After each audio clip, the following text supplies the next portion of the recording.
En la tierra de nadie habitan preguntas, estructuras, hogares, orígenes. Preguntas. Te doy la bienvenida a otro episodio más de tu podcast creativo Tierra de Nadie en su versión colaborativa, algunos con nadie. El día de hoy tuvimos una conversación estimulante, profunda y muy significativa con el arquitecto chileno Javier Contreras. Un personaje con muchísima experiencia, con muchas historias y sí, es un gran conversador. También es mi vecino, así que te invito a seguirlo en sus redes sociales con su proyecto. Tiene un podcast llamado El Gran Plan Podcast. En Instagram lo encuentras como El Gran Plan-podcast y lo puedes escuchar también en Spotify. Junto a Jimena, quien es su compañera de podcast, me invitaron hace un tiempo a conversar sobre marca y la marca ciudad. Y hablamos largo rato sobre branding y hartos aspectos muy interesantes. La pasé muy bien ese día y por eso el día de hoy quise invitar a Javier para que viva la experiencia de la tierra de nadie. Arquitectura, orígenes y nuestro propósito a la hora de diseñar. De todo eso y más conversamos en este episodio. Antes de comenzar, es un buen momento para invitarte a seguir, calificar y activar las notificaciones del podcast en Spotify y cualquier plataforma donde lo escuches realmente. También te recuerdo que tengo mi Instagram donde estoy bastante activo, así no te pierdes ningún episodio que salen cada semana. También tengo una cartelera de workshops, cursos y talleres que te puede interesar. Y también es un buen momento, para no interrumpir en el episodio después, para saludar a Palta Lovers, los patrocinadores oficiales del podcast Tierra de Nadie. Qué rico paltita, como siempre me gusta recibir a mis invitados, invitadas y también yo desayunar un buen pancito con palta, así que ya saben, Instagram Palta Lovers y también los encuentras en su página web paltalover.cl. Tienen un despacho gratuito, así que yo que tú aprovecho de ir a buscar tus paltitas. Y por otra parte también agradecer a quien más, OZ Coffee, que también presentan este episodio.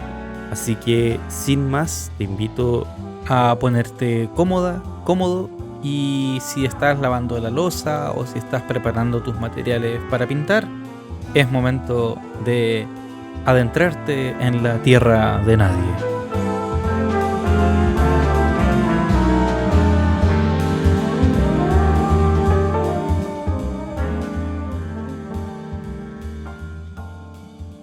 Estás escuchando Tierra de Nadie, un podcast creativo.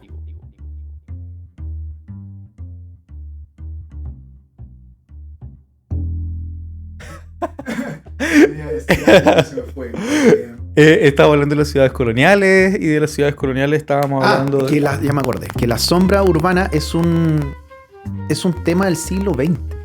Ah, claro, porque estaba ahí mencionando de dónde salen las sombras. Es un tema del siglo Perfecto. XX, que tal como, por ejemplo, el siglo XX también inventó o glorificó el ocio a partir de hacer balnearios, ciudades balnearios como Viña o como Ajá. Mar del Plata en Argentina o Punta del Este, que glorifican la playa e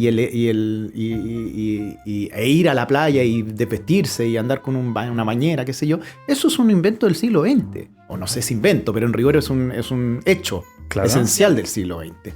Entonces la sombra urbana también es un hecho del siglo XX. Entonces, antes de aquello, la sombra, que hubiera más árboles, menos árboles en una ciudad, daba un poco lo mismo.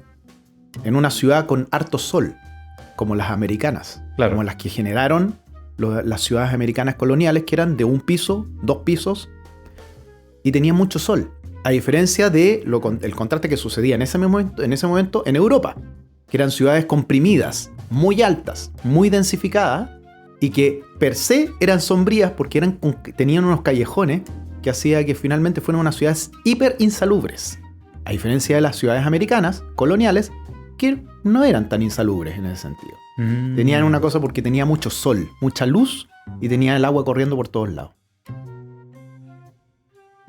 De hecho, el gran drama de los europeos, la peste negra, todas las enfermedades que nacían en Europa gracias a la era gracias, puede decir, a la insalubridad de las ciudades.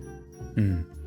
Y por eso se tuvieron que hacer grandes proyectos en todas las ciudades importantes para abrir espacios, hacerlos más anchos. Y ahí es lo que hablábamos hace un tiempo acerca de París, o lo que sucedió con Barcelona, o lo que sucedió en otras grandes ciudades, que finalmente esta ciudad comprimida, densa, que era un retoño de la ciudad medieval en intramuros, que estaba con este cinturón de muros que no podía crecer más y crecía finalmente hacia las alturas, hizo que se necesitaba más aire. Claro. Hay todo un tema. O sea, estaban literalmente ahogadas esas ciudades. Eran ciudades que estaban totalmente ahogadas. Uh-huh. Y hay todo un tema en el ámbito urbano, escritos desde estudios del siglo XX, de la segunda mitad del siglo XX especialmente, de acerca de la ciudad salubre.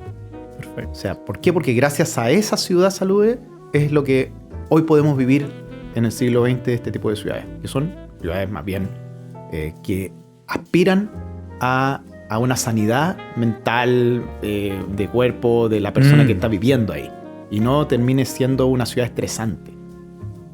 Ahora, igual estamos en un contexto de la hiper sanidad, como esta cosa de la hiper limpieza, y ahí vamos a llegar eventualmente, que uno de los temas con los que quiero conversar contigo, con el no lugar, ¿cachai? La tierra o el territorio, perdón, que finalmente no pertenece a nadie, pertenece a el que tiene poder para comprarlo. En este contexto, ¿quiénes? Los malls, las grandes inmobiliarias, las grandes empresas. En Santiago de Chile tenemos Cencosud. Este podcast ya lo mencionamos en el capítulo anterior también, que grabé con otra chica que es diseñadora, con Tamara.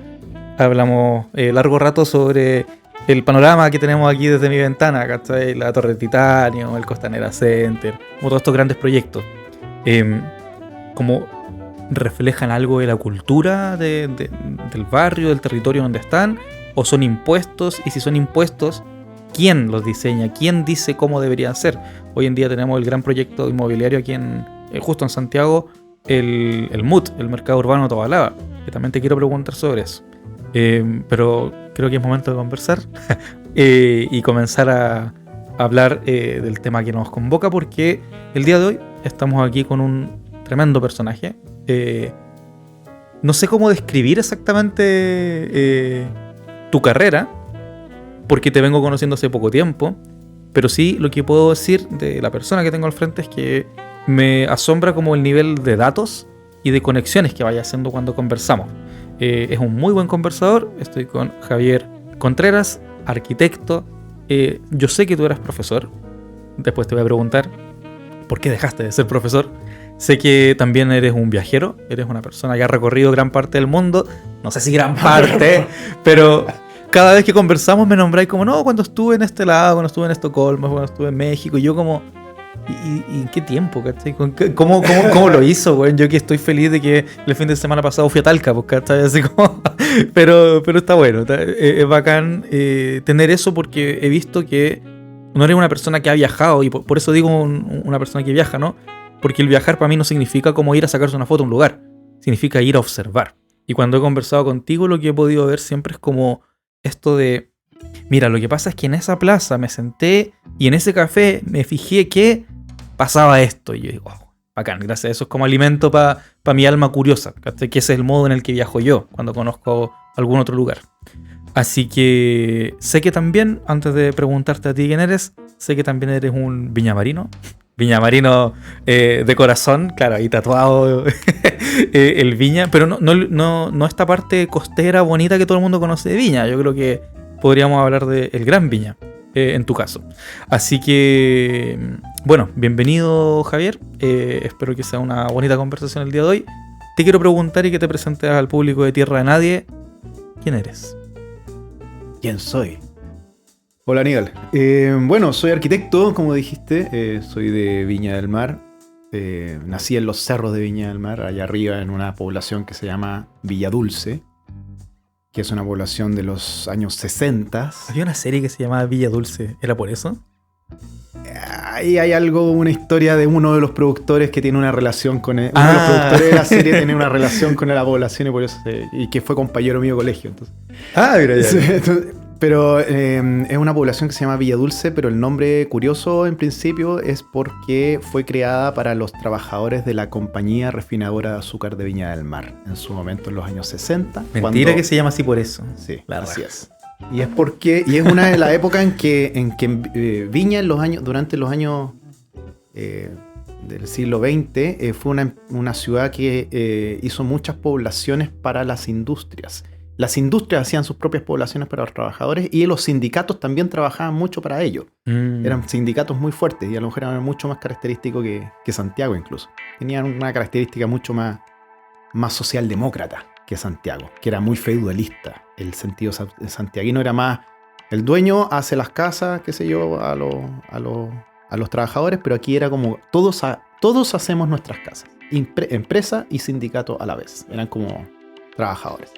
Bueno, como digo, yo soy viñamarino, estudié allá, nací allá, crecí allá, estudié arquitectura en Valparaíso, en otra parte, en la Universidad de Valparaíso, que está ubicado en Playa Ancha, la sede, que es otro mundo. Playa Ancha es, como se dice, la República Independiente de Playa Ancha. Es el cerro más plano de Valparaíso, es interesante, es ventoso, es todo un mundo. Yo, de hecho, después de ser viñamarino, me declaro playanchino.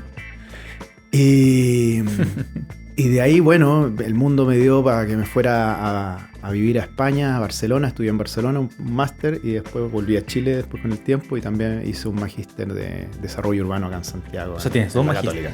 Sí. Perdón, el de la Católica es Desarrollo Urbano. Así es. ¿Y el de España? Es máster en proyectos arquitectónicos de la Universidad Politécnica de Cataluña. Así que estuve también allá viviendo con los catalanes y fue interesante. Es una interesante situación vivir en una sociedad que también se siente un poco rechazada por los mismos españoles. Entonces, porque son ellos son ellos, nada más, con su propio idioma.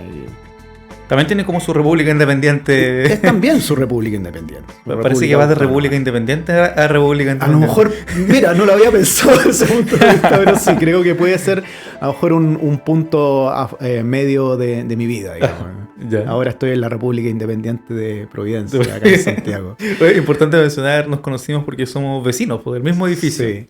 Por esas casualidades de la vida.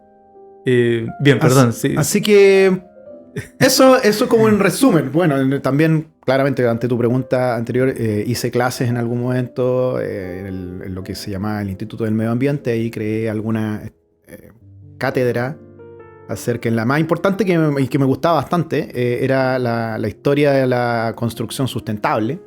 Entonces a los chicos yo les decía, yo me acuerdo de la primera clase, siempre la repito, que a los chicos yo les comentaba, les decía que no había ciudad más sustentable, o no ciudad, no había aglomeración de gente más sustentable que en la prehistoria.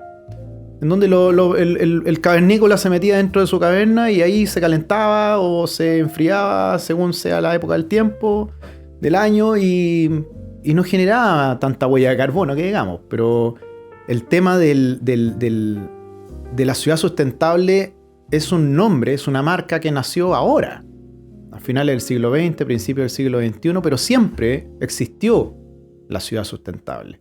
Y por eso las cavernas era una cosa sustentable. Y la clase comenzaba desde la época de las cavernas. Comenzaba con la historia de las cavernas, seguía, y después seguimos con Mesopotamia, con las construcciones en Irán que se ventilaban de forma pasiva y que hoy claramente se le llama arquitectura pasiva, de control solar pasivo, a una cosa que siempre existió. Claro. Entonces, esa es una de las clases más interesantes que me gustaba. Después dejé porque cosas del destino, me puse a trabajar más en otras cosas de arquitectura. ¿En qué año fue eso? ¿En qué año estabas haciendo esa cátedra? 2014, 2013, ya, 2012, el 2014. Perfecto, no es tanto más atrás. Pensaba porque tiene el nombre sustentable. Sí, para ponerle el nombre de algo sustentable. Sí. Tiene que ser más o menos. Y de ahí me fui a estudiar a la Católica el magíster. Entonces, para mí, cuando quiero estudiar, como que me gusta estudiar todo muy centrarme en aquello. Entonces me fui para otro lado nomás. Pero siempre tengo esa nota que va quedando en mi mente, como que debo seguir trabajando en aquello, pero en otro ámbito, ¿no? En el ámbito. ¿Y por qué dejaste de hacer clase? ¿Te puedo preguntar? Es más que nada eso. ¿O solo porque te moviste de área? Me moví de área, perfectamente me gustaría volver a hacer clase nuevamente, pero tampoco se me ha dado el hecho, pero... Ah, ya, ok, pero no hay... Pero yo feliz, me dice, vamos a hacer clase. De hecho, yo en época de pandemia yo he sido profesor visitante en una universidad en México. He ido 3 veces a México a la SAT Camachalco, del Instituto Politécnico Nacional de la Ciudad de México, donde ellos tienen una carrera que es ingeniería, son ingenieros arquitectos, ¿no? Tienen ambos cargos, no es solamente arquitecto. Entonces yo perfectamente iba a hacer clases de taller en algunos periodos, y en la época de pandemia incluso hice clases online con ellos, con los chicos. Entonces era muy divertido, porque además, más encima los chicos en México tienen una mentalidad mucho más abierta que en Chile. ¿Para qué estamos con cosas? En el ámbito de arquitectura, acá en Chile hay una contaminación del divismo, que es como que, no sé si será por cierta categoría de arquitectos que hay acá en Santiago especialmente, de cierta universidad, que como que los chicos se creen un poco divos. Entonces, no escuchan y se renderizan los proyectos y ahí quedan sin alma finalmente muchos. Y quedan como dando vueltas. Y ese es como el gran problema de muchas escuelas de arquitectura acá en Santiago especialmente. Pero en México no, tienen toda una apertura de mente en donde si uno les da una idea, les aporta a su proyecto, según la corrección que sea, perfectamente lo asumen y pueden generar unos proyectos maravillosos que tienen corazón. No es solamente el estilo bonito que tenga cierto material la fachada y el típico vacío interior que conecta 4 pisos, no sé, por decirte cualquier tontera. Pero en rigor es como que la importancia de un proyecto de arquitectura es que ¿cuál es el corazón? ¿Cuál es la lógica humana que puede darte de aporte? Como me decía alguna vez un profesor mío en la escuela, un gran maestro, ¿cuál es el aporte que le das tú a la ciudad? El regalo. ¿Cuál es el regalo que le das a la ciudad? Pero aunque la ciudad no te esté pagando por el proyecto, porque el que te está pagando seguramente es tu promotor, es el dueño del edificio, la casa. Pero además es una cosa tuya, que a lo mejor ni siquiera le interesa al promotor. O en una de esas no lo vas a saber nunca, pero lo vas a saber tú. Y es un regalo que le das a la ciudad. Es como eso. Oye, me gustó mucho ese concepto del regalo. Creo que ahí como que empiezan para mí a tomar sentido hartas ideas de lo que significaría generar un proyecto, y lo conecto con lo que decías como con corazón.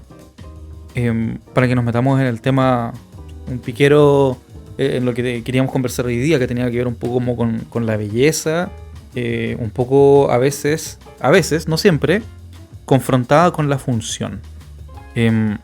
Por ahí se dice que las cosas, que la forma sigue la función, o que la función sigue la forma. Finalmente, como es un debate que para mí termina siendo un poco estéril si no se mira con una, valga la redundancia, una mirada amplia en el momento en el que decimos, es que da lo mismo si el objeto después tiene una función, si lo que importa es en el contexto en el cual se va a utilizar esa cuestión. ¿Cachai? Y por ejemplo aquí cuando dices lo del regalo, me imagino al tiro como, claro, tendría a pensar que un buen regalo para una ciudad hoy en día, como hablábamos al comienzo, en Sudamérica, que sea una ciudad seca en verano, como Santiago de Chile, por ejemplo, un buen regalo puede ser un espacio habitable con sombra, un espacio habitable verde, refrescante. Eso podría ser un buen regalo que un arquitecto o arquitecta podría darle a esta ciudad. Pero más allá de eso, como que tiendo a pensar al tiro como ya, ¿cómo se diseñaría eso si lo ponemos en el plano actual? Y me imagino una cosa más bien plana, con arbustos y árboles que son más bien de este pasto verde que consume mucha agua, pero que se supone que es bonito, y no estaría pensando en un árbol nativo, ¿cachai? No estaría pensando en árboles que realmente como que tengan un sentido más bien local, sino que pienso que estaría diseñado solamente para cumplir, para hacer como el checklist. Perfecto, le regalé un espacio, una plaza pública. Una plaza verde, pero es plástica, pero no. Ahí tienen la plaza verde plástica, ¿cachai? ¿Para que disfruten?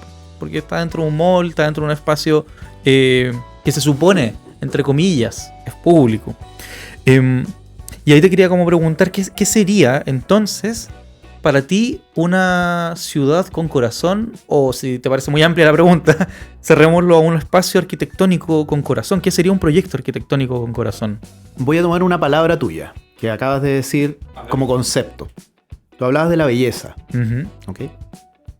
Si hay algo que yo le doy como importancia a cada diseño de lo que yo pueda hacer o pueda transmitir a algún alumno o a un cliente, es la palabra origen. Origen.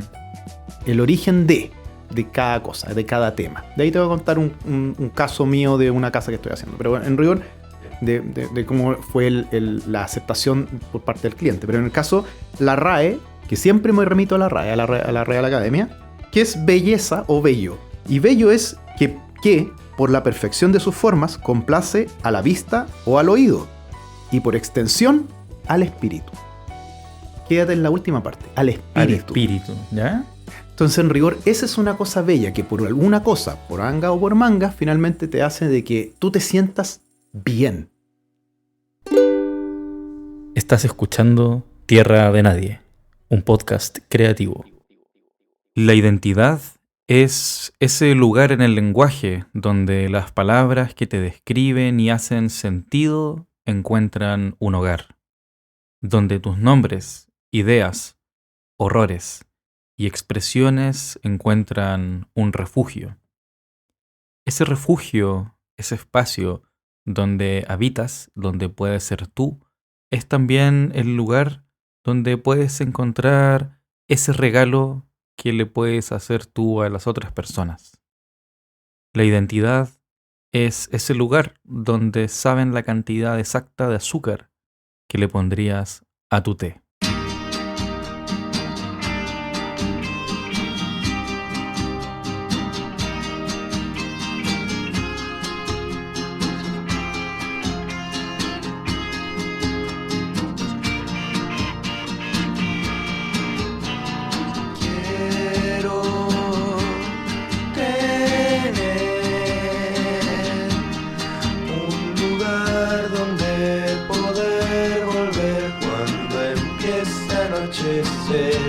Donde todos me conozcan para bien y para mal, donde sepan cuánto azúcar le echaría a mi café.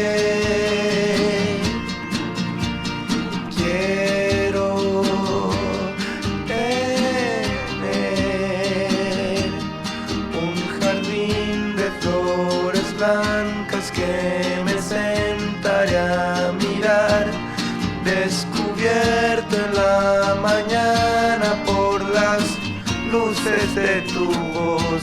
Sentir frío es solo excusa para volverme a acostar.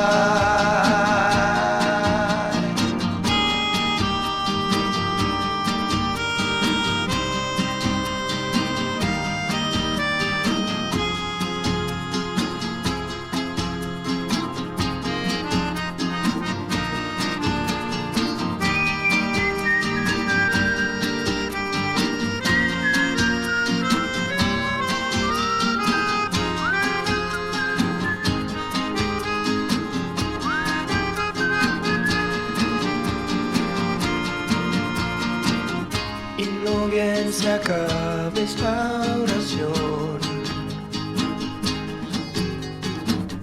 bastará con una distracción para olvidar los caminos que dan al lugar donde poder volver. Y no sé dónde poder, y no sé dónde poder, yo no sé dónde poder volver.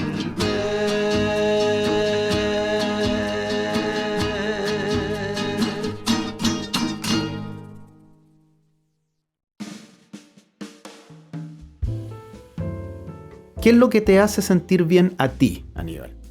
Por ejemplo, te pregunto, en tu origen de niño, ¿qué es lo que te gustaba hacer, por ejemplo? ¿Qué me gustaba hacer?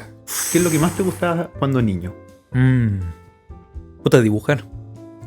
Dibujar. Sí. Eso te generaba algo interesante, así como para... Sí, porque me encerraba en mi mundo, ¿cachai? Tenía una cosa con la que yo intervenía y me centraba en mi espacio. Entonces, si tú pudieras construir tu espacio, el tuyo, el de Aníbal, tu corazón de habitar va a ser en torno al dibujo. Porque si, no sé, tu corazón no va a ser el cocinar, el hacer asado. No es, el tuyo es dibujar. Entonces toda construcción tuya va a ser en torno al dibujo, seguramente. Construcción espacial. El caso, por ejemplo, cuando que estoy haciendo diseñé una casa en Reñaca, mi cliente es argentino. Es un argentino amigo mío, qué sé yo, y es bueno para los asados. Entonces la casa está en torno a cuando él hace eventos con sus amigos o familia en torno a la parrilla. Cuando se enciende la parrilla, explota la casa. Toda la casa está en torno a esa actividad a la cual él lo lleva a sus orígenes. Lo lleva a sentirse pleno.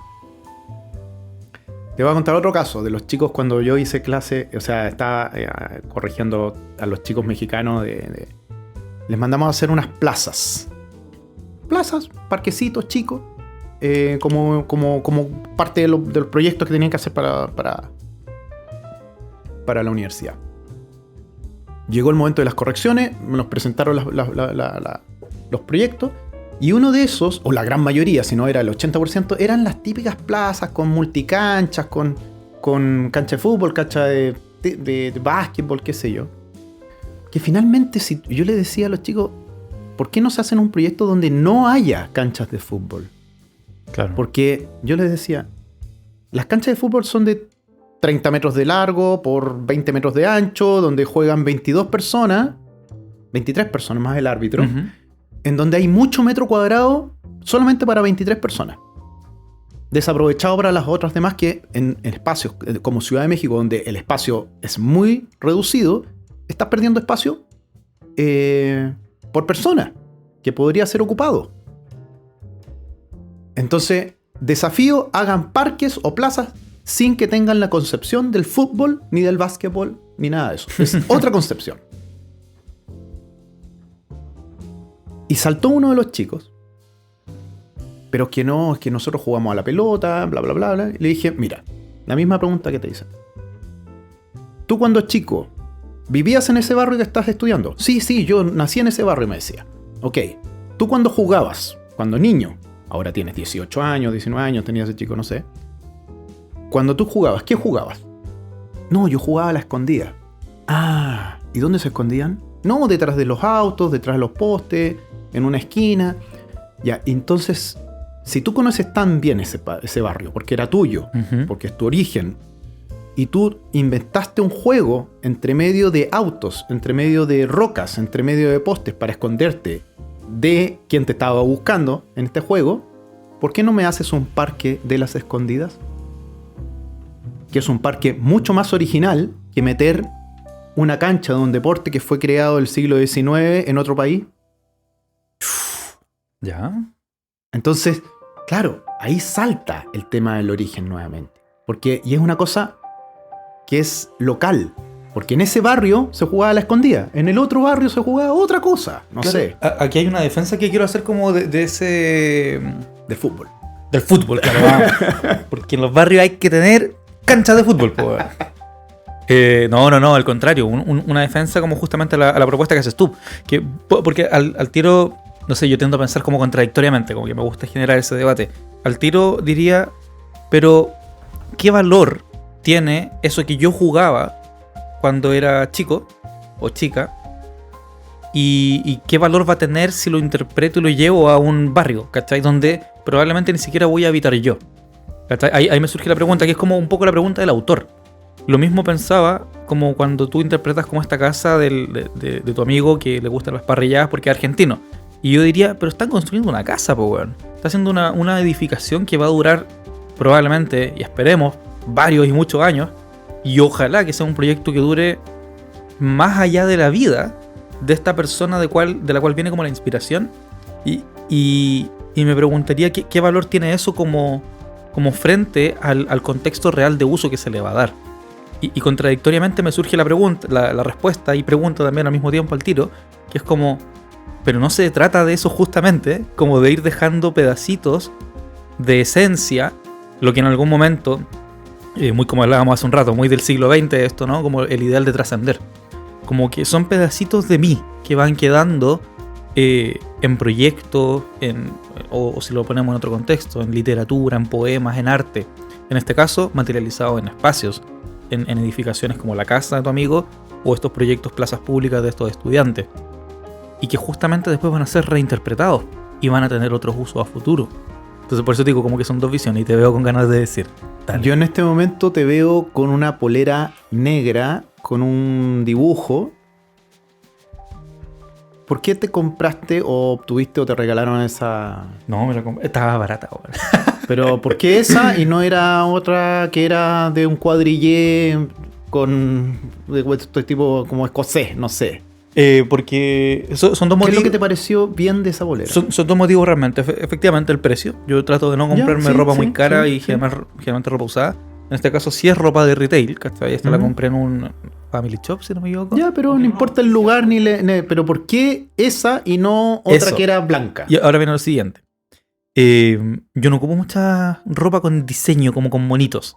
En este caso, estas ilustraciones que tienes son como una copia de ilustraciones de Matisse, del artista, ¿cachai?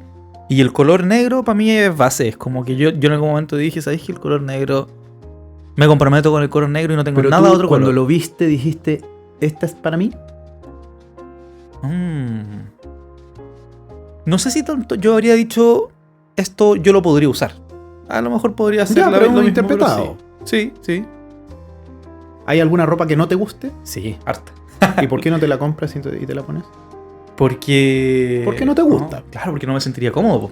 No me sentiría yo, ¿cachai? Lo mismo con las casas. La misión del diseñador, en este caso el mío, arquitecto, que también somos una especie de diseñador, es hacerle un traje a la medida al cliente. Que después el cliente se muera y cambia de dueños es otra cosa. Porque va a llegar otras personas seguramente que les va a gustar ese diseño, como le pasa a la polera de ropa usada, que le gustó a otra persona en Estados Unidos seguramente, y después la cuestión viajó por el mundo hasta que llegó a Chile, a una tienda Nostalgic, y a ti llegaste y te gustó y te la pusiste porque le encontraste que te gustaba más, Claro. de cierto modo, digamos. Lo mismo. Y después, seguramente, tú te vas a decir que esa polera, ¿sabes? No me gustan me gusta, pero no me gusta con las mangas que tiene. La recorto las mangas. Y lo mismo en una casa. La persona que va a llegar en segunda instancia, después de haber sido una casa hecha para otra persona, le va a decir, le voy a construir un segundo piso. O la voy a pintar de otra forma. O aquí le voy a poner una lámpara de lágrimas, donde antes había una lámpara de Mies van der Rohe. No sé. Claro. Porque es otra cosa. Entonces, el tema va en, primero, el origen del diseño, cuando viene desde cero, cuando no existe, por ejemplo, una casa, cuando tengo que hacerla desde cero, yo voy al origen, empiezo a escarbar en el origen del quién lo va a ocupar o quién va a ser el dueño, quién va a disfrutar de esa especie. Somos una especie también medio de psicólogo, en el sentido de decir, ¿qué es lo que por eso me refería, si a este tipo le gusta la cocina, si le gustan los asados, no es una cosa... Que le gusten los asados no significa, para efectos míos de diseñador, que sea un carnívoro. Me da lo mismo que sea un carnívoro. La cuestión es que le gusta el efecto que produce un asado, que es un efecto social. Significa de que él es un ser sociable. Le gusta que en cierto espacio de metros, de ciertos metros para acá, ciertos metros para acá y ciertos metros para acá, reunir a cierta cantidad de gente en torno a una copa de vino y a la conversa y a este aroma que genera a lo mejor un asado de la leña o de la carne quemándose, qué sé yo, o ciertas verduras también que uno lo puede tirar a la parrilla. Es generar ambientes. Y ese ambiente grato es el que genera la casa. Y en una de esas, como pasó en este caso, El dormitorio es para dormir. That's all. Ujú. Nada más. Yo me voy a acostar al dormitorio. Hay gente que vive en el dormitorio. Y lo más Sí, po. importante para esa persona es el dormitorio.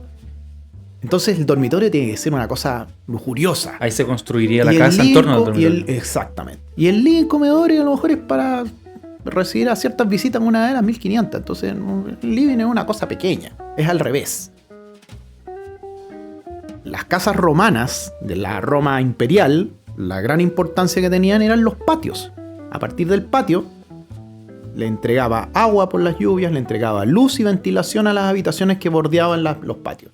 Ese patio romano pasó de generación cultural a la parte latina, a los españoles hicieron sus propios patios y los españoles los trajeron a América hicieron sus propios patios y la versión chilena es la casa chilena, que tú ves ahí en el sur, en el norte, en donde sea, y tú ves el patio colonial chileno.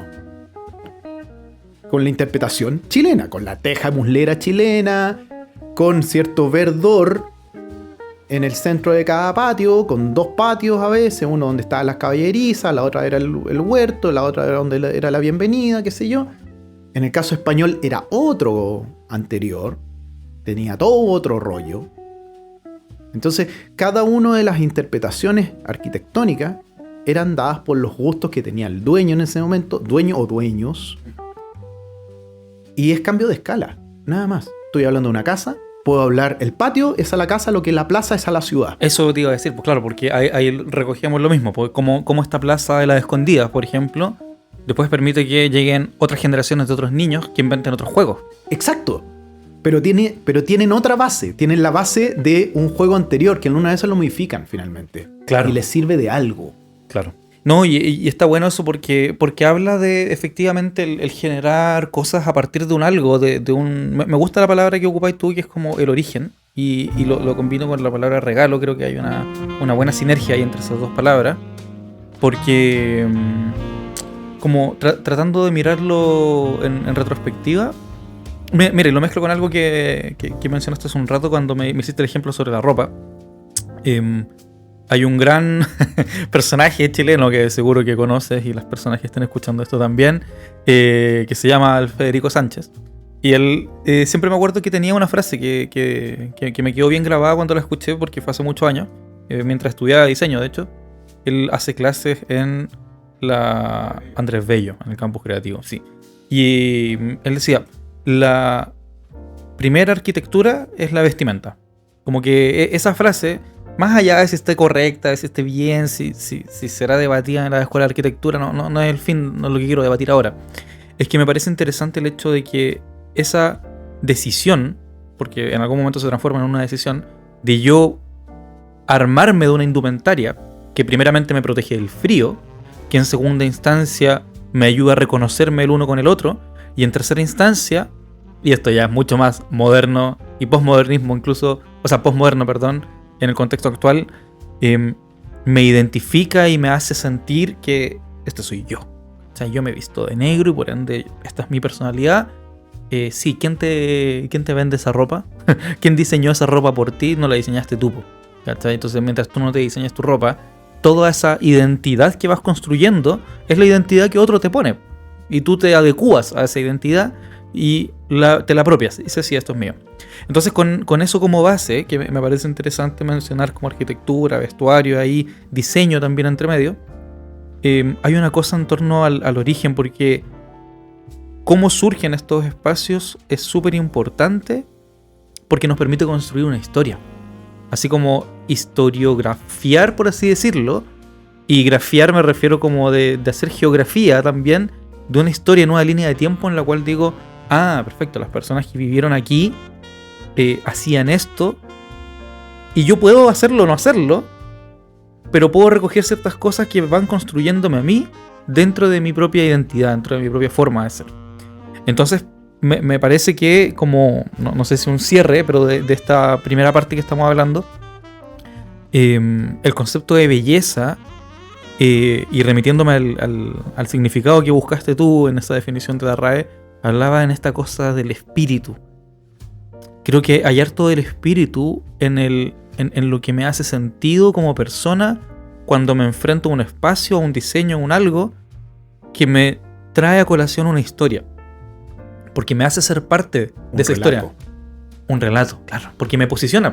Me dice, yo vengo de acá, o a lo mejor no vengo de ningún lugar, pero vengo a ocupar ahora un espacio. Y este es mi relato. Este momento de mi vida es esa historia que estoy contando. Entonces como que la belleza por ahí me entra bien como concepto. ¿Qué pasa entonces? Pregunto. Cuando no hay un relato, o el relato es como... Cojo. Es cojo y a veces es repetido. A ver, no sé cómo decirlo, como...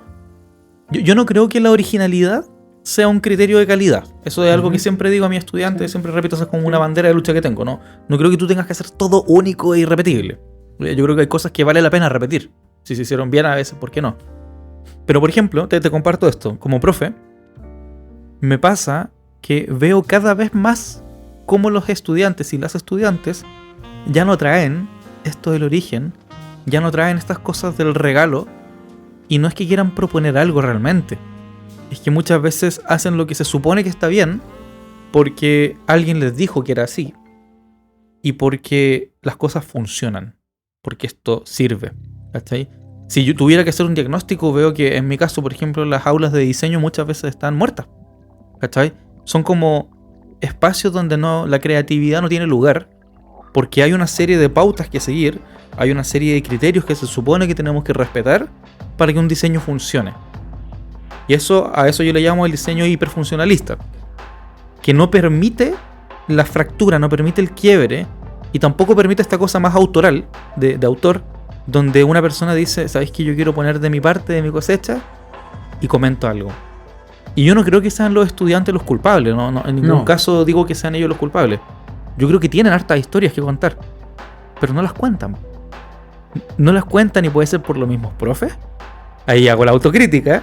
Y puede ser también por el modelo de sociedad que estamos construyendo, ¿no? ¿Cachai? Como que pareciera que lo que yo tengo que decir no vale la pena.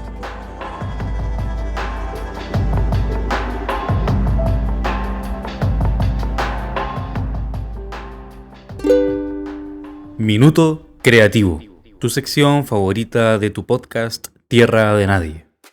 Afírmate que, como promete la sección, en un minuto te estaré dando algunos tips, ideas y maneras distintas de mirar eso que estás haciendo. Aquí vamos. Oye, tú, disculpa, sé que debes estar muy concentrado, pero te quiero recomendar un disco para cuando termines de escuchar el episodio. El disco se llama Monument, de la banda Pórtico Quartet. Sí, el que tiene una carátula con varias líneas y varios cuadraditos. Escúchalo y ponte a crear. Hey, tú que estás pintando, hoy día te regalo 2 colores. Te regalo el color rosa champán, es un color rosa muy clarito, muy lindo. Y también el color plum, o también conocido como ciruela. Es un poquito más oscuro que el magenta, un poco más claro que el burdeo. Sí, ocúpalo. A veces mis mejores ideas me aparecen cuando estoy limpiando. Así que te pregunto, ¿hace cuánto tiempo no limpias ese piercing que tienes en la oreja que te lo hiciste hace 5 años? ¿Hace cuánto no te sacas ese arito de la nariz? ¿O hace cuánto no limpias ese anillo, ese reloj? Sí, anda a limpiarlo. Sí, hazme caso. Minuto Creativo, una sección de tu podcast favorito, Tierra de Nadie.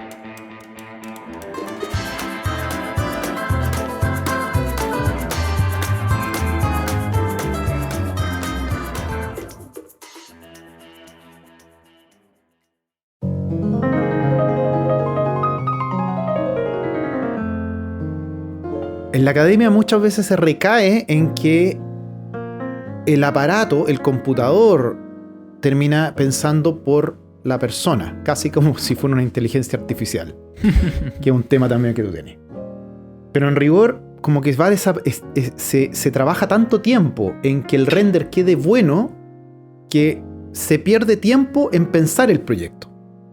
Como que se piensa el proyecto 5 minutos, pero se dan 2 semanas para hacer el render. En lugar de hacer al revés la cosa.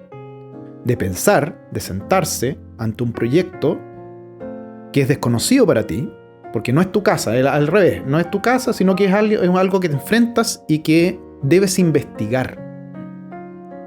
Y el investigar es desde el origen, no lo que te han contado o cómo se está haciendo bien. Porque si se está haciendo bien, netamente vas a buscar lo que se está haciendo bien desde el mes pasado en adelante. Pero todo tiene un origen. Todo. Y el gran problema de la academia, cómo enseña a los estudiantes, es no remitirse al origen. Y eso es historia. Claro. Es pura historia. Es meterse en los libros o meterse en los computadores, en la web, para entender de dónde vienen las cosas. Porque nada es nuevo. Nada es nuevo. Nada es original, tal como decías tú.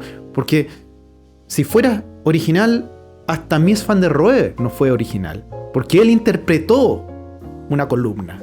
Le Corbusier interpretó una forma de hacer patio. Wright interpretó una forma de hacer rascacielos. Pero él tenía, claro, la cosecha de cada uno hizo algo original, algo que ya existía. Nada es 100% original.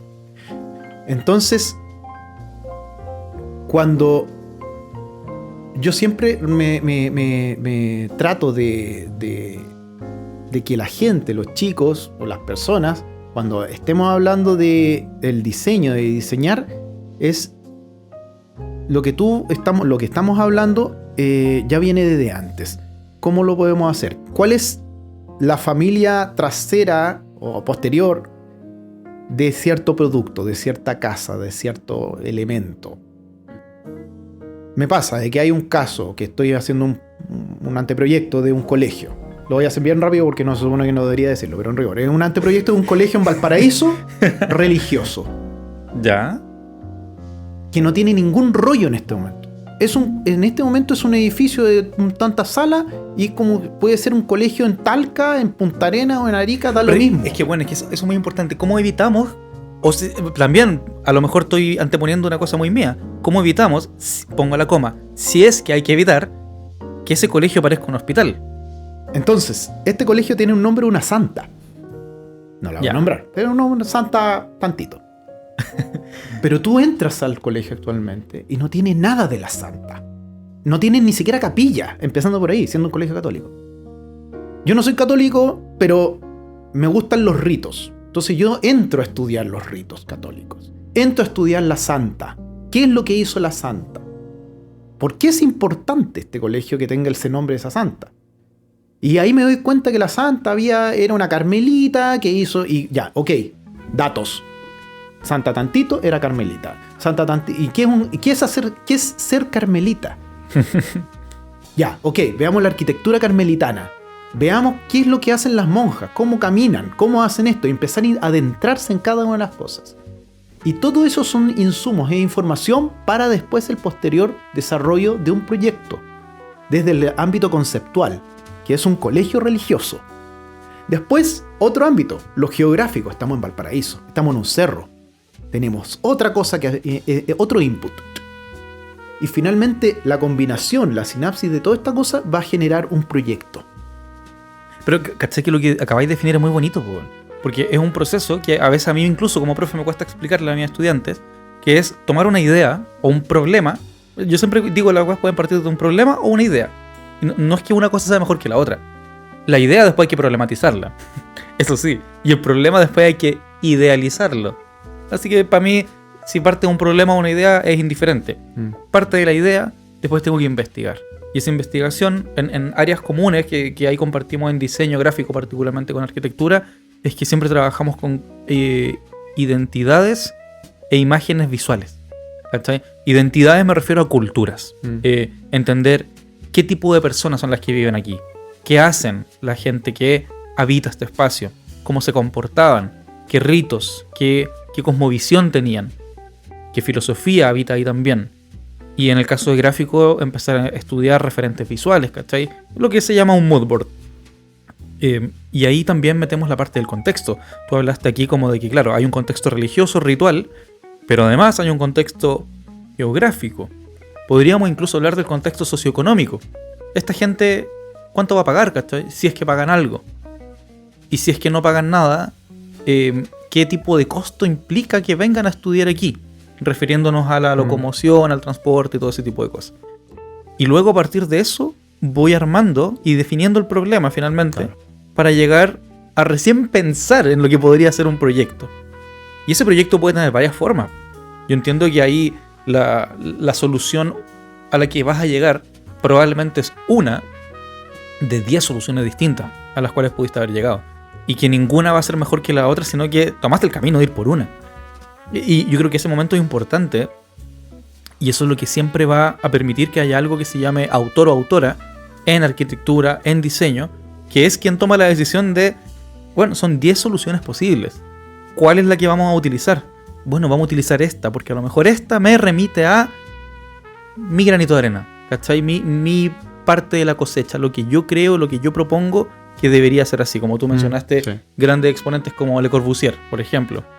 De hecho, Le Corbusier me acordaba mientras lo decía ahí, que tiene una casa que es preciosa, no recuerdo el nombre del proyecto, pero que tiene estas como curvaturas en las paredes, y que no tienen canaletas. El techo es plano, no tiene canaletas, entonces las paredes se empiezan como a pudrir, o sea, como no se pudren, ¿verdad? Pero se empiezan a desgastar, porque es hermoso el diseño, pero no tiene caída de agua, ¿cachai? Una cuestión que es como básica, se supone.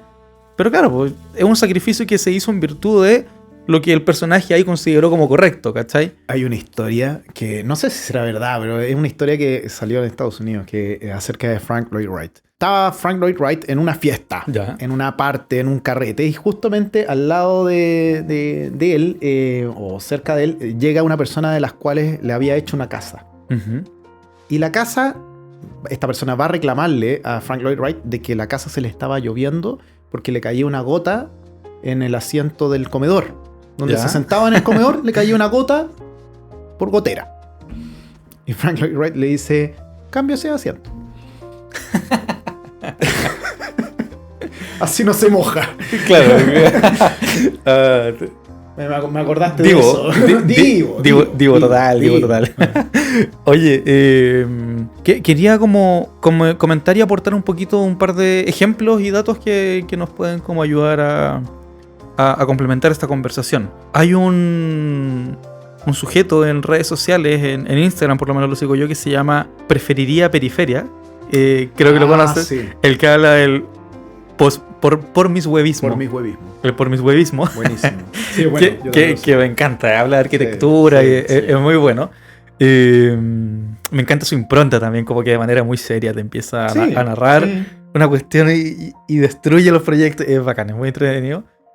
Y hace poco habló de la Expo Agua de Zaragoza, donde se construyeron una cantidad increíble de proyectos arquitectónicos con unos gastos así, pero billonarios, que quedaron como edificios muertos, quedaron como puros hitos en desuso, a partir de tratar de hacer edificios que fueran bellos.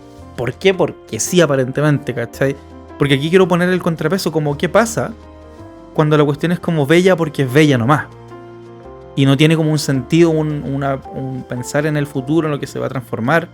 No hay una habitabilidad del espacio, o tal vez una proyección de en qué va a terminar eso. No sé qué es lo que falla ahí exactamente. No sé si es culpa de los arquitectos, no sé si es culpa de la planificación ciudad, municipal, no sé cómo se organiza ahí. Pero me gustaría conversar sobre eso, ¿no? Como esta cosa cuando es bello porque es bello, ¿cachai? ¿Y qué pasa ahí con la arquitectura? Que, no sé, en diseño gráfico no hablamos generalmente de presupuestos tan altos, ni de inversiones humanas. Me refiero a los tipos que están ahí construyendo la obra. El diseño gráfico tiene un impacto mucho menor en ese sentido. Para levantar un edificio, la cantidad de personas y la ingeniería que hay por detrás es brutal, ¿cachai? Es un proceso muy largo. Entonces te quería preguntar por eso, como ¿qué pasa con esos edificios que son bellos porque son bellos nomás? No sé si hay algo que te resuene ahí. El siglo XX, especialmente desde la segunda mitad en adelante, surge un tema global de sociedad que es lo esporádico y lo desechable. ¿Será por por cosas como el plástico, qué sé yo, desde el ámbito del diseño, o qué sé yo. La cultura de lo desechable existe. Y eso las ciudades también le sucede. En el caso de España, lo que dice este chico español por mis huevismos es porque claramente no es un ejemplo puntual el de Zaragoza, sino que es, en el caso de España, fue un ejemplo muy fuerte desde regreso de del regreso a la democracia, digamos, en España en los años 80 en adelante, en donde España necesitó ser un país de vanguardia, de hacerse notar, de decirle al mundo, oye, aquí estoy. Cuando fue la crisis española de hace 15 años atrás, los países Portugal, España, Italia, Grecia eran los que estaban peor. Claro. Son justamente los que están en el Mediterráneo. Y claramente ¿por qué? Porque vivían solamente del turismo. Entonces no viven de otra cosa. La gran producción fuerte, densa de Europa está en el norte. Está para arriba. De Alemania, arriba Francia, Suecia, qué sé yo. Entonces ellos viven ellos viven del pasado, viven de la historia y turismo que se quedan ahí. Entonces ellos necesitaban moverse y decir, oye, aquí estoy. Entonces hicieron grandes inversiones de mucha plata, mucho dinero, pero para hacerse llamar nomás, nada más. Y ahí hay un tema que no es tanto a lo mejor de los arquitectos, más bien los arquitectos se vieron arrastrados, a algunos les gustó, muchos, pero es más bien por los promotores, como les llaman en España, y esos promotores son políticos o grandes empresarios. Ah, perfecto. Yeah. Y por eso pasa de que en el caso de Zaragoza son instalaciones que quedaron abandonadas, igual como pasó en Sevilla 92, la Exposición Universal de Sevilla de 1992 también está abandonada. Entonces, el tema del por mis huevismos es por mis huevos, como dicen los españoles normalmente, y dentro de ellos hay ciertos arquitectos estrellas como Santiago Calatrava, que hace muchos proyectos que son inservibles, como uno mismo que él mostró también a este chico español de un puente en Venecia. Y aquí entramos al tema del origen. Tú ves un puente en Venecia y son puentes de piedra rugosa que van cruzando cada uno de los canales, qué sé yo, bla, bla, bla. Y son habitables.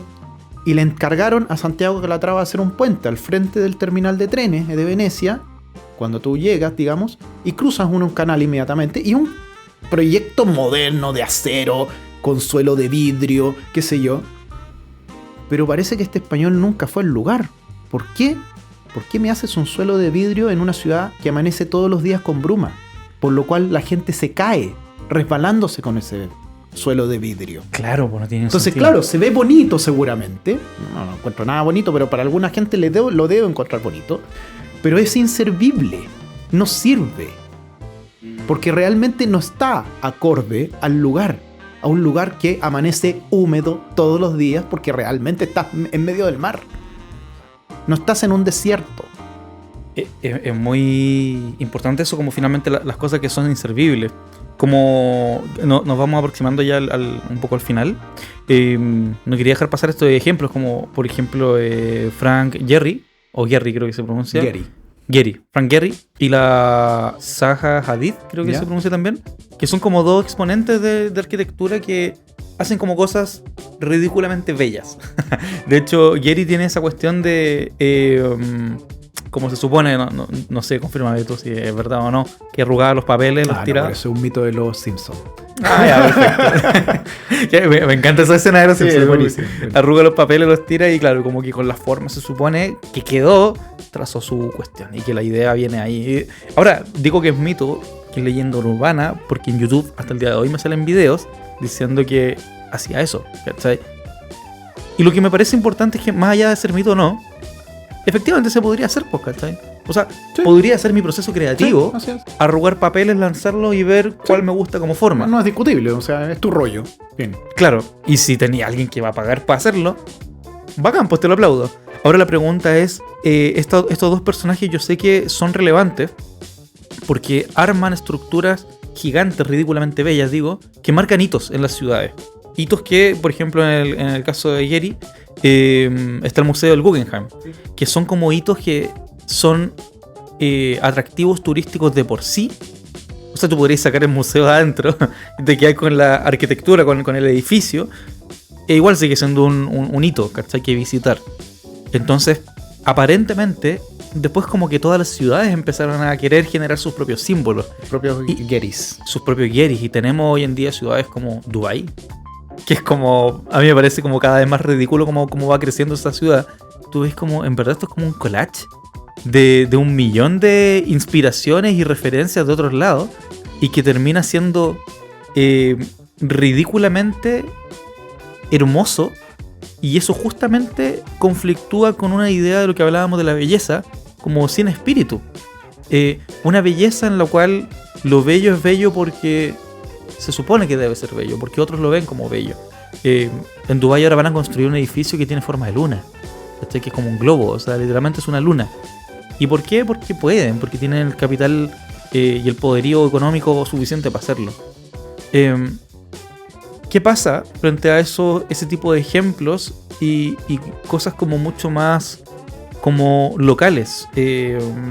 No sé cómo orientar la pregunta, pero finalmente eso, ya sé cómo vincular, lo voy a vincular con un ejemplo chileno. Eso versus ejemplos como Alejandro Aravena en Chile, que ha ganado premios. El premio de arquitectura es ay, se me olvidó cómo pronunciar.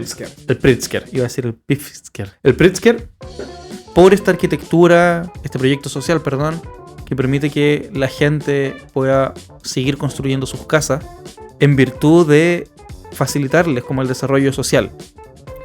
No sé, se ha molestado a Alejandra Aravena por cómo está entregando casas a la mitad. ¿Cachai? Y es como, bueno, no sé, yo como que cerraría pensando esto. Hay una cosa que es como pensar en el usuario, pensar en quién va a habitar, y hay otra cosa que es pensar en el autor. Y ahí entra Hadid y entra Gehry versus Aravena, que aparentemente están como en los dos extremos.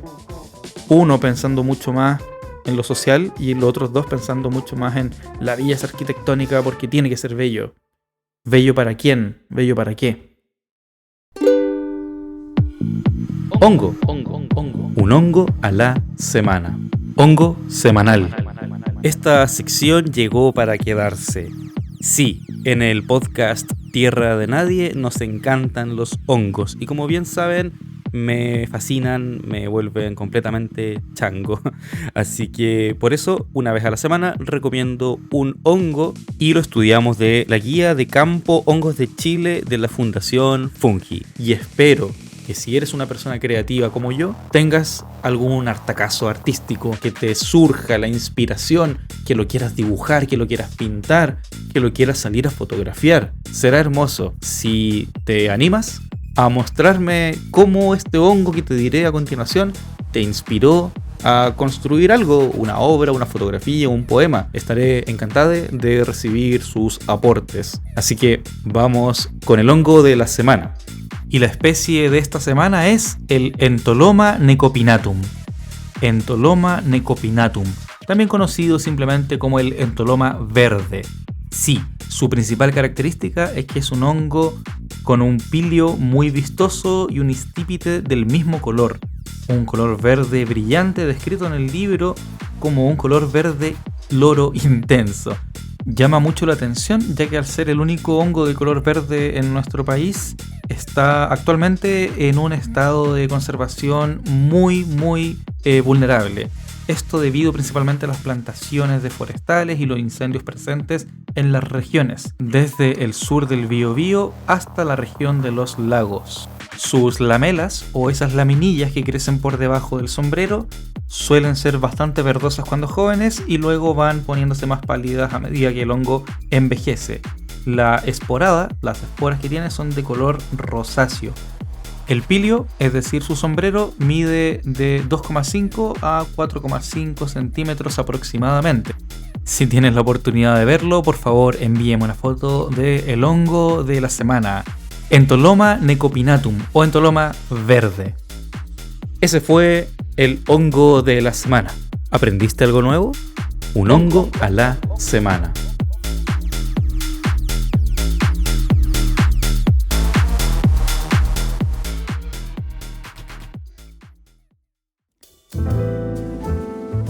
Javier, vamos cerrando, pero hay una reflexión que quería hacer contigo, a ver si me ayudas a pensarla, ¿ya? En el diseño, hoy en día, una de mis mayores críticas es que tenemos como todo el diseño centrado en el usuario. Eso es como lo que se enseña en la escuela, es lo que se dice que se supone que tienes que pensar, y todo es centrado en el usuario. Para mí eso es problemático, porque deja de lado toda esta linda conversación que acabamos de tener sobre el origen, sobre lo autoral. El momento en el que yo identifico una cosa y digo, ¿y qué pasaría si yo digo? Y aparecen todas estas ideas. No. Tú tienes que pensar en el usuario. Y para mí es tan conflictivo porque yo digo, la primera persona para la cual yo diseño algo soy yo mismo. Me diseño cada día frente al espejo, cuando me estoy vistiendo, cuando me baño.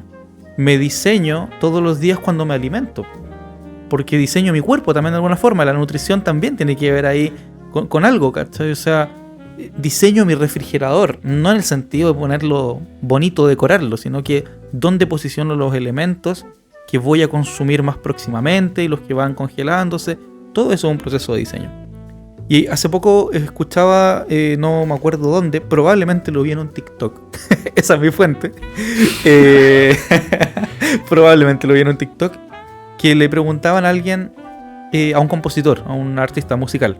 Le decían, ¿para quién el músico escribe? ¿El músico escribe para el que escucha, para el auditor? ¿O el músico escribe o compone para sí mismo? Y esta persona respondía de manera muy inteligente. Yo siempre compongo para el que escucha, para el auditor. Pero el primero que escucha es el autor. El primero que escucha soy yo. Y ahí a mí me surgió la idea de, claro, pensar al diseñador o diseñadora que sí diseña para los usuarios. Pero tú eres normalmente el primer usuario de cualquier forma de diseño. Y en ese sentido, también presuponemos que ese usuario se supone que sabe lo que es mejor para él o para ella, y que yo no tengo ningún rol que jugar dentro de eso. Entonces, te pregunto, tú como arquitecto, magíster, profesor, después de toda esta conversación, ¿qué piensas sobre eso? ¿Vale la pena poner un poquito de alma y corazón en los proyectos o hay que diseñar para los usuarios? Voy a cerrar contándote una anécdota que me pasó cuando yo era estudiante. Dale, a ver. Allá en Valparaíso, en Playa Ancha. Estábamos en un taller en donde teníamos que hacer vivienda unifamiliar, como el taller de tercer año. Y nos estaba yendo a todos mal, pésimo. No logramos llegar a esta cosa de cómo hacer el corazón de este habitar de la casa para poder diseñarla. Y el profesor nos mandaba a guardar a cada rato, qué sé yo, bla, bla, bla. Hasta que un día el profesor no vino. No pudo venir, estaba enfermo, qué sé yo. Y estaban solamente los ayudantes. Y uno de los ayudantes nos dio en el clavo a todos. Una cosa que fue maravillosa. Y nos dijo, a ver, Javier, ponte tú, a mí. ¿Qué es lo que te gusta hacer a ti? Aparte de, ojalá fuera solo hacer arquitectura, pero ¿qué te gusta hacer a ti? ¿O qué te agradaba de tanto en tanto cuando eras más chico, qué sé yo? Y yo dije, me gusta la fotografía. Yo hice fotografía en el colegio, me gustaba ir a los cuartos oscuros, a trabajar, los líquidos, qué sé yo. Todo ese mundo. Ya. Entonces, la casa que tú tienes que hacer es la casa del fotógrafo. Tú, Aníbal, ¿qué es lo que te gusta? No, a mí me gusta el rock, yo guitarreo, me gusta la guitarra, me gusta la música, yo tengo una banda de música, de rock, qué sé yo. Ok, tu casa debe ser la casa del músico. Entonces, y así con todos los alumnos. Entonces, claro, si tú te manejas a partir de las pasiones, mi pasión en esa época era la fotografía. A mí nadie me puede ganar, ni tú, acerca de mi visión acerca de la fotografía. Claro. Entonces, porque yo sé más de fotografía que tú, que sabes más de guitarra, que yo no sé de guitarra.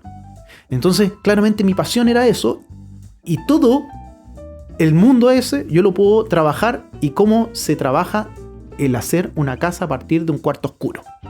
Ponte tú. La fotografía clásica, claro. No la digital de hoy. No sé. Entonces, salieron proyectos maravillosos. Yo me acuerdo un amigo también que también hizo uno acerca de la guitarra. Era en torno a un estudio musical, a partir de una guitarra.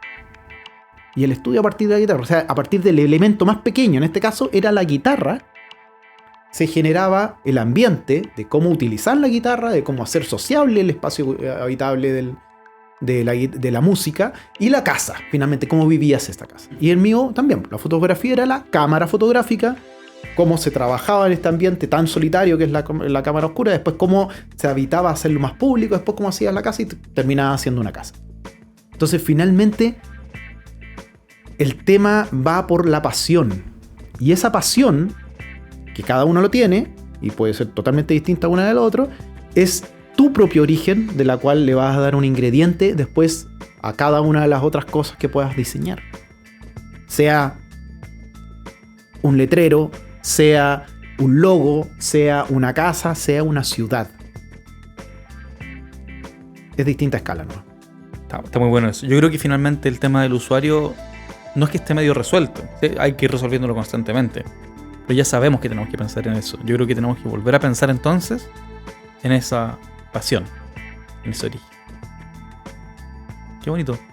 Muy bien, Javier. Muchas gracias entonces por acompañarnos, entonces por tu sabiduría. Acabo de olvidar que no mencioné que tú tienes un podcast. El Gran Plan, al cual también fui invitado, por cierto, un capítulo del cual conversamos largo rato. Sí, muy bueno, sobre la marca ciudad. Un capítulo muy recomendable. Sí. Probablemente esto lo vuelvo a mencionar al principio cuando te presente, así que ahí mencionaré que tienes un podcast hermanos. Javier, gracias. ¿Cómo lo pasaste? Súper bien. Súper bien. Qué bueno, me alegro. Te comento un par de cositas. Primero que todo, este brunch, porque esto lo grabamos a las 11:30, son las 1, estamos como ya muy justo en la hora.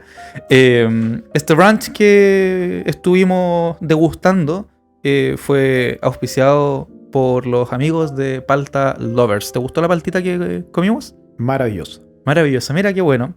Entonces, como regalo, te llevas una bolsita de 1 kilo de paltitas frescas, exclusivamente para ti. Y ahí me mandas una fotito y me comentas cuando te prepares algo. Muchas gracias. Así que eso, así se van regaloneados nuestros invitados del podcast. Y nada, además de eso, mencionar simplemente que... me faltó preguntar, ¿hay alguna red social o algo que quieras como compartir de tu parte? La del podcast. Es el Gran Plan _ No, el Gran Plan _ podcast. Ya, si por ahí hay algún error con el tipeo, yo lo verifico después. Pero eso. Ya, el Gran Plan Podcast, para que puedan seguir ahí a acompañar a Javier junto a Jimena. Que tienen un tremendo proyecto con tremendos invitados. Así que, Javier, muchas gracias por estar aquí. Gracias, Aníbal. Que estén muy bien. Que estén muy bien todos por allá.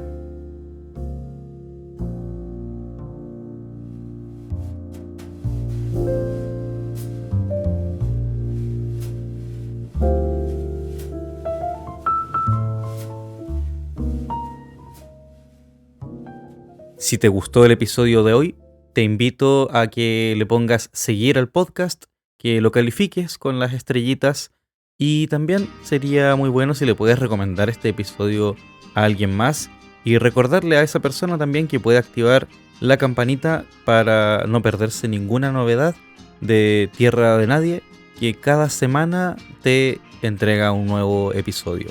Especial agradecimiento a la banda nacional Mil Jinetes por facilitarme tan amablemente el uso de su canción Donde Poder Volver, que la encuentras en su disco Ándate Cabrita, uno de mis favoritos.